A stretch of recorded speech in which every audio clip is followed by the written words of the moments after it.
चीज मैंने बहुत बार सुनी थी कि जॉब नहीं है, जॉब नहीं है, जॉब नहीं है, बट फिर तब मैं प्रैक्टिकली देख रहा था कि यार जॉब तो इंजीनियरिंग में है ही नहीं। हमें ना के बराबर सैलरी मिली थी, ना के बराबर कुछ इज्जत मिल रही थी, गधा मजदूरी वाला काम था। कहीं ना कहीं मुझे रियलाइज हो गया था कि यार मुझे है ना, मेरे को मेरी फ्रीडम बहुत पसंद है और मुझे जॉब नहीं करनी है, मुझे किसी के अंडर काम नहीं करना है। बचपन से हमें सिखाया जाता है कि यार बिजनेस करना बहुत रिस्की होता है, हम गरीब लोग बिजनेस नहीं कर पाते हैं। एक अच्छा बिजनेस वही होता है जो आज से अराउंड 7-8 साल पहले एक कुतुबुद्दीन शेख नाम का लड़का था जो बड़ा ही स्टूपिड था। स्टूपिड इसलिए था बिकॉज एक तरफ उसे बहुत अमीर बनना था, सक्सेस चाहिए थी, मिलियनर बनना था, बिलियनर बनना था, लेकिन दूसरी तरफ उसे यह भी नहीं पता था कि लाख रुपए कैसे कमाए जाते हैं, 1000 रुपए कैसे कमाए जाते हैं। और हमेशा वो वही करता था जो दूसरों से बोलते थे, जो सोसाइटी, जो पेरेंट्स उसे बोलते थे। उसे पढ़ाई में इंटरेस्ट नहीं था बट स्टिल वो पढ़ाई करता था बिकॉज दूसरे उसे बोलते थे। मतलब उसे चाहिए तो फ्रीडम थी कहीं ना कहीं, लेकिन हर वो चीज वो दूसरों के हिसाब से करता था। इन शॉर्ट देखे तो उस लड़के को बस 4 चीजें चाहिए थी: health, wealth, love and happiness. And I am sure आपको भी चारों चीजें अपनी लाइफ में चाहिए होगी, राइट? और अगर नहीं चाहिए तो प्लीज आप इसके सपने देखो। तो हमारी लाइफ है ना, समझो एक चाय जैसी है, जो अगर आप चाहते हो कि एक अच्छी परफेक्ट कड़क चाय बने तो उसको सिर्फ आप पानी डालोगे तो नहीं बनेगी। आपको उसके अंदर चाय पत्ती डालनी पड़ेगी, आपको उसके अंदर अदरक डालना पड़ेगा, मे बी शक्कर, मे बी दूध, ऐसी अलग अलग इंग्रेडिएंट्स डालेंगे तभी वो परफेक्ट चाय बन पाएगी। सिमिलरली अगर आप चाहते हो कि आपकी लाइफ भी एकदम परफेक्ट बने तो उसके लिए आपको ये 4 इंग्रेडिएंट्स चाहिए ही चाहिए होंगे: हेल्थ, वेल्थ, लव और हैप्पीनेस। सो क्वेश्चन ये है कि फिर हम करें क्या, कैसे हम ये सारी चीजों को अचीव कर सकते हैं अपनी जिंदगी में। सो मैं अपनी स्टोरी से आपको बताऊंगा कि कैसे इन चारों चीजों में मैंने अपनी लाइफ को इंप्रूव करा। मेरा नाम है कुतुबुद्दीन शेख, कई लोग मुझे जीशान शेख के नाम से जानते हैं, बट मेरा रियल नेम जो है वो है कुतुबुद्दीन शेख। मेरे अब्बा ने काफी स्ट्रगल करी, काफी मेहनत करी, टैक्सी चला चला के उन्होंने एक छोटा सा घर लिया था। सो बचपन से ही बेसिकली मैंने पैसों से रिलेटेड काफी सारी प्रॉब्लम्स देखी है। घर की बात करें तो मैं हमेशा से अपनी पूरी जिंदगी का 80-90% टाइम जो मैंने बिताया है वो एक चौल में बिताया है, एक पतरे वाले घर में बिताया है, जहाँ पे एक छोटा सा घर था, स्लम जैसा आप बोल सकते हो, चौल जैसा घर है, जहाँ पे मैं रहा हूँ अपनी ज़िंदगी का 80% टाइम। जिसके अंदर लाइक अगर कोई इंसान आ भी जाता था, कोई लंबा इंसान आ जाएगा ना और थोड़ा सा भी हाथ ऊपर करेगा तो फंका उसके हाथ पे लग जाएगा। जितना अब्बा कर सकते थे उन्होंने किए और बहुत बहुत मेहनत की है। एक चीज़ अब्बा की हमेशा अच्छी थी, हाँ उन्होंने मेरी छोटी मोटी ख्वाहिशें पूरी नहीं कर पाए, लेकिन उन्होंने हमेशा बोला था कि बेटा तेरे को जो भी पढ़ाई करनी है तो पढ़ाई कर, पढ़ाई करके मेहनत कर, मैं हर एक चीज़ कर सकूँगा तेरे लिए, करूँगा, मैं पैसे कमाऊँगा और तुझे फीस भरा के मैं दूंगा ही दूंगा।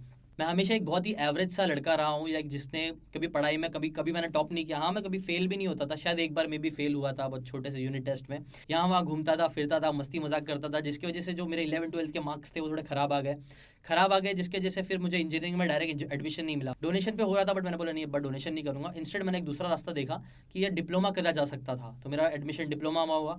मैंने डिप्लोमा किया 2 साल का, और फिर 2-3 साल का होता है लेकिन मैंने 2 साल का किया, और 2 साल के बाद फिर मैं इंजीनियरिंग करने गया।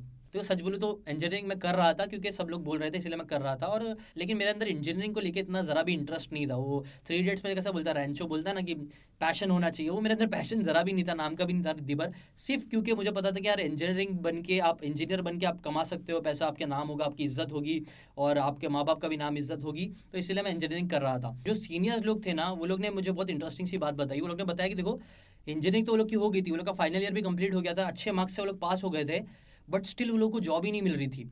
वो लोग, अच्छा ये चीज़ मैंने बहुत बार सुनी थी कि जॉब नहीं है, जॉब नहीं है, जॉब नहीं है, बट फिर तब मैं प्रैक्टिकली देख रहा था कि यार जॉब तो इंजीनियरिंग में है ही नहीं। मेरे जितने भी सीनियर्स थे जो लोग ने अच्छे मार्क्स से पास हुए थे, जो लोग स्कॉलर थे, वो लोग को भी एकदम मिनिमम सैलरी पे जॉब मिल रही थी, ऐसी सैलरी जिसकी, जो वॉचमैन की सैलरी से भी कम सैलरी पे लोग जॉब कर रहे थे। जितनी भी चीज़ें हमें बोली गई थी, जितने भी मेरे अब्बा ने मुझे सपने बोले थे, उनके जो सपने थे कि यार मेरा बेटा पढ़ा लिखा होगा, बहुत काम नाम होगा, बहुत इज्जत होगी, ये सारी चीज़ें जो भी सोसाइटी और हमारे पेरेंट्स बोलते हैं वो सारी चीज़ें तो हो रही नहीं थी। हमें ना के बराबर सैलरी मिली थी, ना के बराबर कुछ इज्जत मिल रही थी, गधा मजदूरी वाला काम था। मुझे समझ में आया कि यार सारी चीज़ें तो झूठ थी।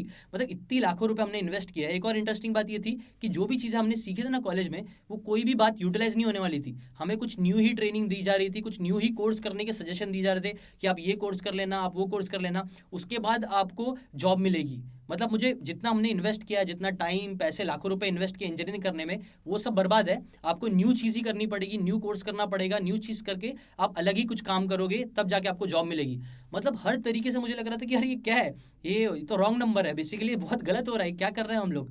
तब मुझे रियलाइज हुआ कि यार मुझे कुछ अलग करना पड़ेगा, मुझे कुछ तो हट के देखना पड़ेगा अगर मुझे सच में लाइफ में आगे बढ़ना है। तो तब मेरे पास सोल्यूशन क्या था कि मैं क्या करूँ। वैसे फेल सबसे ईजी सोल्यूशन जो मुझे लगा कि मैं क्या कर सकता हूँ, आंसर, मैं गूगल बाबा के पास चले गया। गूगल किया मैंने, यूट्यूब पे जाके मैंने सर्च किया हाउ टू बी सक्सेसफुल। तो नाउ सक्सेस के ऊपर मैं वीडियोस देखने लगा कि कैसे एक इंसान सक्सेसफुल बनता है, कैसे वो कामयाब बन सकता है। कहीं ना कहीं मुझे रियलाइज हो गया था कि यार मुझे है ना, मेरे को मेरी फ्रीडम बहुत पसंद है और मुझे जॉब नहीं करनी है, मुझे किसी के अंडर काम नहीं करना है, मुझे किसी का गुलाम बन के नहीं रहना। मैंने कहीं तो वीडियो में देखा था कि यार नौकरी ये वर्ड है ना नौकर से ही बनता है। तो कहीं ना कहीं मुझे नौकर नहीं बनना था, लोग मेरे ऊपर हुक्म चलाए कि तेको ये करना है, तुझे ये नहीं करना है, तुझे ये करना है, ये करना है। ये सारी चीज़ें मुझे ज़रा भी पसंद नहीं थी और मुझे समझ में आ गया था कि यार ये चीज़ मुझे नहीं करनी है। तो आइडियली बेस्ट सिचुएशन मुझे लगी कि यार बेस्ट होगा अगर मैं बिजनेस कर पाऊँ तो। नो, बिजनेस करे कैसे? बचपन से हमें सिखाया जाता है कि यार बिजनेस करना बहुत रिस्की होता है, हम गरीब लोग बिजनेस नहीं कर पाते हैं, नहीं कर सकते हैं, हमारी कैपेबिलिटी ही नहीं है, हम उतना रिस्क ही नहीं उठा सकते हैं। अलग अलग वीडियोस देखते देखते कई सारी चीज़ें करते करते मुझे रियलाइज़ हुआ कि जो बिजनेसमैन लोग होते हैं ना, जो सक्सेसफुल बनते हैं, वो सब में एक कॉमन हैबिट होती है बुक रीडिंग की। वो लोग हमेशा बुक्स रीड करते रहते हैं, और क्योंकि उसका पीछे का रीज़न ये है कि बुक्स के अंदर वो सारे आंसर्स छुपे हैं जो आपको चाहिए। जैसे कि फॉर एग्जांपल मेरा क्वेश्चन ये था वो टाइम पे कि यार मैं तो गरीब इंसान हूँ, मैं कैसे बिजनेस करूंगा? तो इसके भी आंसर्स आपको कई सारी बुक्स में मिल जाएंगे। जैसे कि आपको रीवर्क बुक में मिल जाएगा, आपको लीन स्टार्टअप बुक में मिल जाएगा, आपको $100 स्टार्टअप में बुक में मिल जाएगा। ऐसी कई सारी बुक्स है जिसका आंसर देती है कि कैसे हम बिना पैसे के या एकदम कम से कम पैसे में बिजनेस कर सकते हैं। और ऐसी बहुत सारी चीज़ें, बहुत सारी पावरफुल चीज़ें होती है बुक्स के अंदर, जिसकी वजह से जो सुपर सक्सेसफुल लोग होते हैं ना, उन सब के अंदर ये कॉमन हैबिट हमेशा होती है रीडिंग की, इसलिए वो लोग हमेशा रीड करते रहते हैं। तो वही मैंने वीडियो से थोड़ा सा मैं इंस्पायर हो गया, तो कोई तो वीडियो था उसके अंदर रिकमेंड करा गई थी 3 book, rich dad poor dad, richest man in Babylon and things I didn't learn in school but I wish I had, ऐसे करके कोई एक नाम की बुक थी। तो मैंने रिच डैड पुअर डैड से स्टार्ट किया। मैंने rich dad poor dad book ली, उसको पढ़ा, और जैसे ही मैंने वो बुक को पढ़ा, आप बोल सकते हो यार एक मेरे पैरों तले ज़मीन खिसक गई मुझे। क्यों पता है? क्योंकि हमारी एक मेंटालिटी बनी हुई है कि यार आपको अमीर बनने के लिए आपको जॉब करना चाहिए, आपको अमीर बनने के लिए ये करना चाहिए, वो करना चाहिए, 10 चीज़ें लोग बोलते हैं। But rich dad poor dad में बताया गया कि नहीं, ये सब चीज़ें है ही नहीं। वहीं पे मेरी ज़िंदगी का पूरा टर्निंग पॉइंट चालू हो गया। रिच डैड पुअर डैड ने पूरी ज़िंदगी मेरी समझो ऐसे ये डायरेक्शन में जा रही थी, तो उससे हटाया और मुझे सही डायरेक्शन पे, सही रास्ते पे, एक्चुअल रास्ते पे जहाँ मुझे जाना चाहिए वहाँ पे मुझे लेके आया रिच डैड पुअर डैड ने। मुझे समझ में आया कि यार इतने सारी गलत फहमियाँ, इतने सारे लोगों को गलत नॉलेज फैली हुई है आज हमारी सोसाइटी में, इतनी गलत मेंटालिटी लोगों की बनी हुई है ना कि यार वो सब गलत है, जिसकी वजह से वो लोग आगे नहीं बढ़ रहे हैं। हर वो चीज़ करना पॉसिबल है जो आप करना चाहते हो, और सारे आंसर्स ऑलरेडी लोगों ने लिख के रखे हैं बुक के अंदर। बड़े से बड़े बिजनेसमैन होते हैं, इलॉन मस्क हो गए या फिर रिचर्ड ब्रांसन, ये सब लोगों के ऊपर आपको बुक्स मिल जाएगी जिसके अंदर एग्जैक्टली बताया गया है कि कैसे वो सारी चीज़ें वो लोग ने अचीव की जो आज अचीव कर रहे हैं। तो सिमिलरली हम भी वो कॉपी करके, वो सारी चीज़ों को करके हम भी वो चीज़ कर सकते हैं डुप्लीकेट। हाँ, ऑब्वियसली टाइम लगेगा, it will not be easy, but it's simple. अगर आप समझने जाओगे, समझने में ईजी है, इम्प्लीमेंटेशन हमेशा हार्ड होता है, टाइम लगता है, लेकिन वो हम कर सकते हैं। मेहनत तो हम उधर भी जॉब में भी कर रहे थे, मेहनत तो हम पढ़ाई करने में भी कर रहे थे। इंस्टेड हमें फोकस करना चाहिए उस चीज़ पे करने के लिए जो हमें एक्चुअल में ग्रो करे। ये सारी चीज़ें मुझे समझ में आना स्टार्ट हुई, जिसकी वजह से फिर मैंने बुक्स और पढ़ना स्टार्ट कर दिया। पहले मुझे लगा कि यार ये बुक्स की नॉलेज तो बहुत खतरनाक होती है, मैं अब ज़िंदगी में बहुत कामयाब बनूंगा, सारे लोगों को पीछे छोड़ दूंगा और मैं बहुत आगे बढ़ूंगा अकेला। लेकिन फिर मुझे रियलाइज़ हुआ बुक पढ़ते ही, मुझे समझ में आया बुक से ही कि अगर तुमको खुद को ज़िंदगी में आगे बढ़ना है तो तुमको ना दूसरों की लाइफ में जितना वैल्यू ऐड कर सकते हो उतना वैल्यू ऐड करो। एक अच्छा बिजनेस वही होता है जो दूसरों की लाइफ में वैल्यू ऐड करे, जो दूसरों की ज़िंदगी आसान करे, जो दूसरों का टाइम बचाए, जो दूसरों के पैसे बचाए। अगर ऐसा कोई बिजनेस आप करोगे ना तो आपका बिजनेस बहुत हिट होगा। सो ये सारी चीज़ समझने के बाद मैंने रियलाइज़ करा, देखो अभी मेरे पास पैसे थे नहीं इतने ज़्यादा, लेकिन इतना थी कि जो चीज़ आपके पास है, रिसोर्सफुलनेस, एक होता है कॉन्सेप्ट रिसोर्सफुलनेस का होने का, कि आपके पास क्या नहीं है उसकी फिक्र मत करो। जैसे पैसे नहीं है मेरे पास, उसकी फिक्र मत करो, लेकिन मेरे पास क्या है उसकी फिक्र करो। मेरे पास क्या था? मेरे पास टाइम था, मेरे पास मेरा एनर्जी थी, मेरे पास बुक की नॉलेज थी। तो मेरे पास जो चीज़ें थी मैंने उससे सोचा मैं उससे क्या क्रिएट कर सकता हूँ। तो एक बहुत अच्छा आंसर मुझे मिला, यूट्यूब पे फ्री अकाउंट बन सकता है। प्लस अब बहुत से लोग बोलते हैं ना कि यार कैमरा चाहिए, आपको टीम चाहिए, लेकिन मैंने एक और चीज़ देखी थी, यूट्यूब पे बहुत सारे बाहर के चैनल्स थे जो लोग एनिमेशंस कर करके, और वो लोग क्या कर रहे थे, एनिमेशन करके लोग को बहुत सारे सब्सक्राइबर्स थे, वो लोग बहुत पैसे कमा रहे थे। तो मेरे को रियलाइज़ हुआ कि यार जो बेस्ट चीज़ मैं लोगों को दे सकता हूँ वो है बुक्स की नॉलेज, और जो बेस्ट तरीका मेरे पास है जो देने का, वो मेरे पास पैसे तो है नहीं, तो मैं क्या करूँगा, मैं एक एनिमेशन सॉफ्टवेयर ले लेता हूँ। मैंने कहीं से तो गूगल से जुगाड़ करके एक एनिमेशन सॉफ्टवेयर ले लिया, वीडियोस्क्राइब नाम का, और उसके थ्रू मैंने बुक की नॉलेज लोगों को बांटना स्टार्ट कर दी। बिकॉज मुझे पता था कि जितना मैं नॉलेज है ना, बोला जाता है कि जितना आप बांटोगे उतना बढ़ती है, जो कि एकदम सही बात है, एकदम 100% सही है। और वही चीज़ मैंने करना स्टार्ट की, और धीरे धीरे, क्योंकि मेरा चैनल इतना ज़्यादा वैल्यूबल था, इतना ज़्यादा, देखो बुक्स है ना, बुक्स बहुत नॉलेजेबल, बहुत पावरफुल चीज़ होती है, लेकिन लोगों को पता ही नहीं है कि वो कितनी पावरफुल है। तो मेरा ये भी मिशन था कि मैं लोगों को बताऊँ कि बुक्स बहुत पावरफुल है। अब प्रॉब्लम ये होती है कि लोगों को बुक्स पढ़ने होता नहीं है, तो मैं क्या कर रहा था, वो लोग का काम आसान कर रहा था। मैं बेसिकली वो लोग का पैसे भी बचा रहा था, लोग का टाइम भी बचा रहा था, और एक बहुत अच्छा मैंने बिजनेस क्रिएट कर दिया था अपने यूट्यूब चैनल से।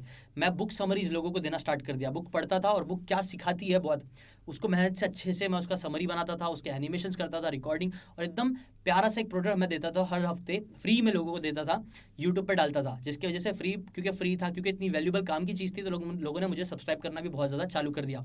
इंडिया में ये चीज़ पहले कोई भी नहीं कर रहा था, मैंने एक और चीज़ सीखी थी, अगर आपको अच्छा बिजनेस करना है तो आपको कुछ तो यूनिक करना चाहिए।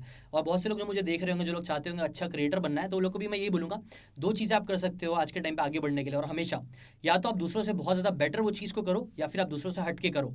मैंने ट्राई किया कि मैं वो दोनों करूँ। यूट्यूब पे इंडिया में कोई भी एनिमेशन बुक समरी चैनल नहीं था तब, बाहर थे लेकिन इंडिया में कोई नहीं था। तो मैंने सोचा ये हाँ बहुत अच्छी अपॉर्चुनिटी है, तो मैंने वहाँ पे बुक समरी चैनल क्रिएट किया, हिंदी में क्रिएट किया। पहले इंग्लिश में स्टार्ट किया था 1-2 वीडियोस, बट मुझे लगा नहीं, एक और चीज़ मैंने बुक से सीखी थी, आपको नीश पे फोकस करना चाहिए। आप जितना नीश पे फोकस करोगे उतना जल्दी ग्रो हो सकते हो, आप उतना टारगेट कर सकते हो लोगों को, उतना आपको कंपटीशन कम रहेगा। तो मैंने नीश पे फोकस किया, जिसकी वजह से क्या हुआ कि धीरे धीरे क्या बहुत जल्दी मुझे रिजल्ट दिखना स्टार्ट हो गए। और उसके वजह से फिर मेरे यूट्यूब चैनल पे बहुत सारा सब्सक्राइबर्स आने लग गए, और आज हमारे चैनल पे लाइक अराउंड 3 मिलियन के ऊपर सब्सक्राइबर्स है, जो मुझसे जुड़े हुए हैं, जो मेरी बातें सीखते रहते हैं, जो बुक की बातें सीखते रहते हैं। मुझे याद है मेरा दोस्त मुझ पर हंस रहा था जब मैंने उसको बोला था कि तेरे को पता है आज मैंने $1 कमाया अपने यूट्यूब चैनल से, तो वो मुझ पर हंसता था, बोलता है $1 कमाया, ये क्या होता है, कुछ भी नहीं होता। $1 मतलब 60 रुपये होते हैं, वो टाइम पे 60 रुपये थे कुछ। तो 60 रुपये में क्या मतलब, क्या इतनी बड़ी बात है। बट मुझे पता था कि ये 60 ना एक दिन 60 काफ़ी ज़्यादा 120, और ये डबल होते ही रहेगा, बढ़ते ही रहेंगे, बिकॉज जितना मैं यूट्यूब पे वीडियो डालूंगा उतना मेरे को इनकम आते रहेगी धीरे धीरे धीरे धीरे। तो ये सिंपल चीज़ मैं समझता था, मैं मुझे विजन समझ में आ गया था, बट उसे नहीं समझ में आता, इसलिए वो मुझ पर हंस रहा था। बट आज आपको पता है वो जो 60 थे वो कन्वर्ट हो के लाखों में पहुंच गए हैं। आज मेरे यूट्यूब से मुझे काफ़ी सारे पैसे आते हैं, सिर्फ एड्स के थ्रू लाखों रुपए आते हैं। फिर अगर मैं स्पॉन्सरशिप करता हूँ तो उससे मुझे लाखों रुपए आते हैं, 6 to 7 फिगर्स की मैं डील्स कर रहा हूँ आजकल। और उसके बाद ऐसे बहुत सारे मैंने पैसे कमाए, जिसकी वजह से मैंने सबसे पहले जो मैंने अपना सपना पूरा किया, और सच बोलूँ तो ये सारी चीज़ों से मैंने अपने कई सारे सपनों को भी पूरा किया।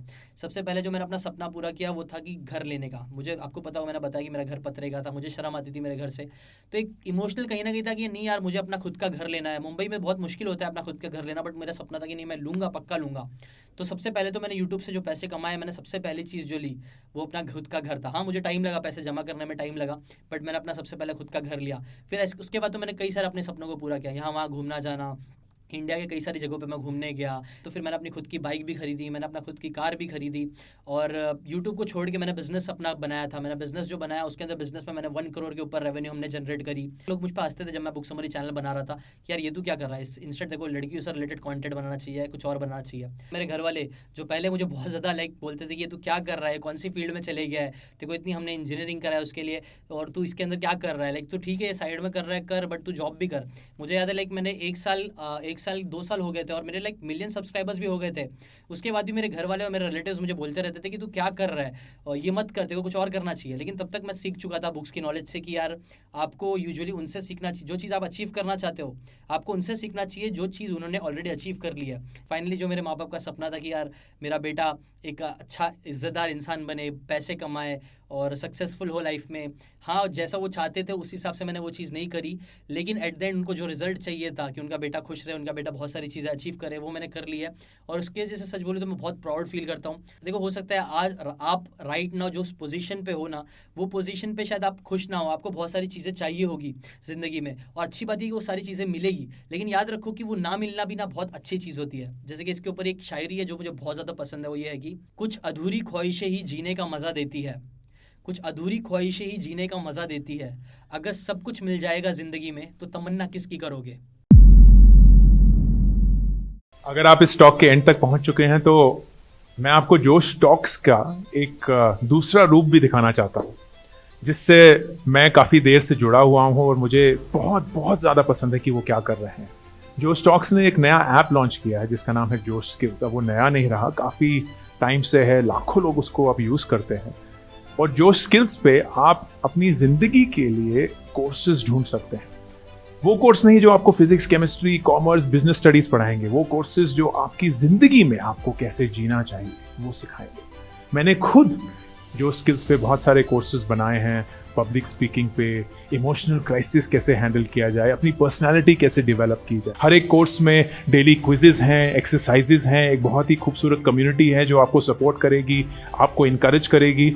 आज ही डाउनलोड करें जोश स्किल्स का ऐप और उनके कोर्सेज एक्सप्लोर करके अपनी जिंदगी को आगे बढ़ाएं।